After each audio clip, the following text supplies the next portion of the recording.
তারিখে নির্বাচন হয়েছে। সেই নির্বাচনের আগে দেখেছেন আমাদের নেতা তারেক রহমানের নেতৃত্বে 28 তারিখে ঢাকায় মহাসমাবেশ দেখা হয়েছিল। প্রায় 30 লক্ষ লোকের উপস্থিতিতে সেই সমাবেশকে শেখ হাসিনার পুলিশ বাহিনী, শেখ হাসিনার রক্ষী বাহিনী, শেখ হাসিনার র্যাব তারা কিভাবে আমাদের নেতার কর্মীর বিরুদ্ধে আমাদের সভাকে লণ্ডভণ্ড করে হাজার হাজার নেতা কর্মীকে গ্রেপ্তার করেছিল। থামিয়ে রাখতে পারে নাই। তারেক রহমানের নেতৃত্বে জাতীয় ঐক্যবদ্ধ হয়েছিল। সেই ঐক্যবদ্ধের মধ্য দিয়ে ছাত্র জনতার নেতৃত্বে গত 5 আগস্টে আন্দোলন সংগ্রামের মধ্য দিয়ে এই স্বৈরাচারী শেখ হাসিনা পালিয়ে যেতে বাধ্য হয়েছে। এটা ছিল আমাদের বেগম খালেদার যে নির্দেশনা। বেগম খালেদা জিয়া শুরুতে বলেছিলেন কোন অবস্থায় বাংলাদেশ জাতীয়তাবাদী দল যাবে না। তার ধারাবাহিকতায় ছাত্র জনতার নেতৃত্বে আমাদের তারেক রহমানের নির্দেশনায় বাংলাদেশ আবার নতুন করে যেমন জিয়াউর রহমানের নেতৃত্বে একদিকে স্বাধীনতা পেয়েছিলাম, আরেকদিকে জিয়াউর রহমানের নেতৃত্বে বহুদলীয় গণতন্ত্র পেয়েছিলাম। সেই পরিবারটি, যেই পরিবার বাংলাদেশের মানুষের পক্ষে, মেহনতি মানুষের পক্ষে, মজলুম মানুষের পক্ষে দাঁড়ায়, সেটা হলো জিয়াউর রহমানের পরিবার।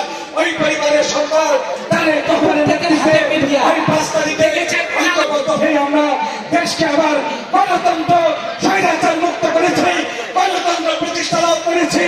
আজকের তত্ত্বাবধায়ক সরকারকে বলতে চাই, অনেক ষড়যন্ত্র চলছে। এই তত্ত্বাবধায়ক সরকার নিয়ে ওই ভারতের ইন্ডিয়া এবং দেশি বিদেশি ষড়যন্ত্রকারীরা আমার ষড়যন্ত্র করছে। আমরা তত্ত্বাবধায়ক সরকারের প্রধানকে বলতে চাই, জরুরি নির্বাচন দিন।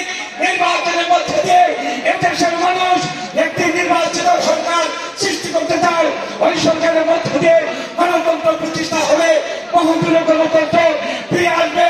গতকাল তারেক রহমান জাতির উদ্দেশ্যে সভাতে বলেছেন, আমরা যদি ক্ষমতায় যেতে পারি তাহলে আমরা জিয়াউর রহমান যেভাবে এদেশে খাল খনন করেছেন, জিয়াউর রহমান যেমন কৃষি বিপ্লব করেছেন, স্বনির্ভর বাংলাদেশ করেছেন, খাল খননের মধ্যে দিয়ে আমরা বাংলাদেশ জাতীয়তাবাদী দল তেমন করে দেশে মেহনতি মানুষের পক্ষে থেকে, মেহনতি মানুষের পাশে থেকে দেশকে উন্নয়নের শীর্ষে দিয়ে দেবো, গণতন্ত্র প্রতিষ্ঠা করবো, আইনের শাসন করবো। আর বাংলাদেশে এত প্রচার করেছে যে রক্ষী বাহিনী সৃষ্টি করে এদেশের সেনাবাহিনীকে শেখ মুজিব ধ্বংস করে দিয়েছিল। সেই সেনাবাহিনীকে আবার পুনরুদ্ধার করেছে আমাদের নেতা জিয়াউর রহমান, আমাদের নেতা তারেক রহমান। তারই পথ ধরে আগামী দিনে রাষ্ট্র ক্ষমতা দেবে। আপনাদের আগামী দিনে ওই নির্বাচনে আপনারা জানি রাষ্ট্রে 15 বছর যাবৎ আমরা কোন নেতা কর্মীরও ভোট কেন্দ্রে যেতে পারি নাই। এবারের ভোট হবে, আমরা ভোট কেন্দ্রে গিয়ে আমরা আমাদের নেতা নির্বাচিত করবো।